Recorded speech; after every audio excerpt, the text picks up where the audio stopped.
Justice Gorsuch? Justice Kavanaugh? So what are the different permissible Eighth Amendment approaches a state can use when there are multiple scores? For example, in your reply brief, you articulate if the median is above 70. Is that, if the median's above 70, can the state say that's it? Yes. Okay. And you don't think Hall and Moore require more analysis in those cases? You think that's a safe harbor, so to speak? Yes, states can adopt reasonably reliable methods, and the APA handbook says that the median is option 1. Okay, and if the another approach you articulate is the overlap approach, the overlap among each score's error range, same question there. If the overlap, you're a little bit ambiguous about what the overlap needs to be to give you certainty. What, you want to explain that? I know you think it's satisfied here, but what's the rule? So the idea is that when there's a cluster of scores, that we can take into account each score's error range and then lay them on top of each other and see which numbers the error ranges have in common. So the intuition there is that maybe its true IQ is somewhere in the middle. What if the bottom of the error range is 69 or 70 of the overlap error range? Yeah. I don't think that's a problem for the state, because the question is still the likelihood that his IQ is 70 or below. So simply having the number 69 in an error range, whether using the overlap or some other method, doesn't reflect a greater than 50% chance that his IQ is below 70. But in any event, in this case, you say the bottom of the overlap is 73, I believe, correct? At least that's what you say in the reply brief. You say 73 to 77.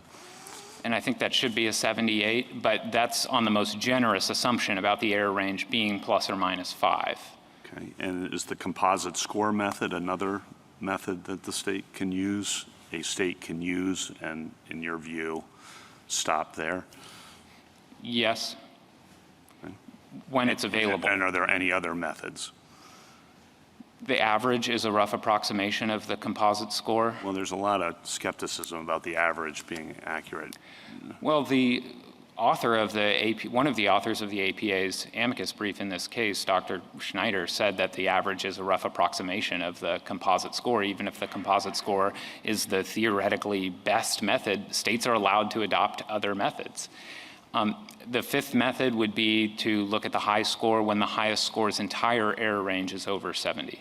And those are the 5 that we've discussed as reasonably reliable methods. And why there? This picks up on the Chief Justice's question, but why are you picking just the high score in that fifth approach? The highest, it seems, as he said, result-oriented. The highest score is more probative because there are many ways that an IQ score can err downward and very few ways that a score can err upward. And so especially to take into account the obvious incentive to malinger in these cases, the lowest scores should be viewed with greater suspicion. Oklahoma has adopted a rule like this and has withstood federal review for many years.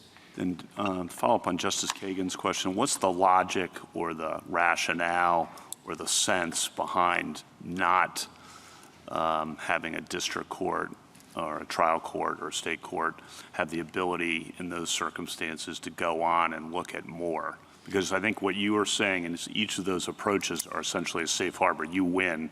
The defendant can't meet his or her burden in those circumstances. You win. The state court can't go on and look at other things. That's, I think, what you're saying. What's the logic, the rationale, the sense behind that? Well, the adaptive behavior prong is simply not as good as IQ. And so once you start weighing that subjective and amorphous evidence against the objective evidence of IQ, we don't think it's within courts' capacities to do that well. Even if clinicians could somehow weigh the evidence of the ability to buy groceries against the IQ score of 78, I don't know how courts would do that.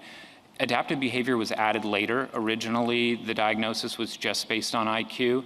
There's great disagreement among the experts about what adaptive behavior even means. Is it 10 or 11 domains or 3 different domains? And there's great disagreement about how to even measure it. There are hundreds of different scales, inventories, batteries for adaptive behavior.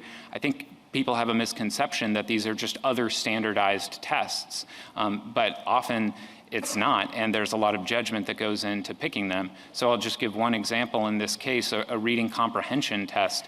The courts below credited evidence that that Mr. Smith is barely literate, I think at Petition Appendix 22, and then he was administered a reading comprehension test that showed he reads at an 11th grade level, which is clearly inconsistent with intellectual disability, but the state courts focus on the evidence from grade school, they pluck out a different fact.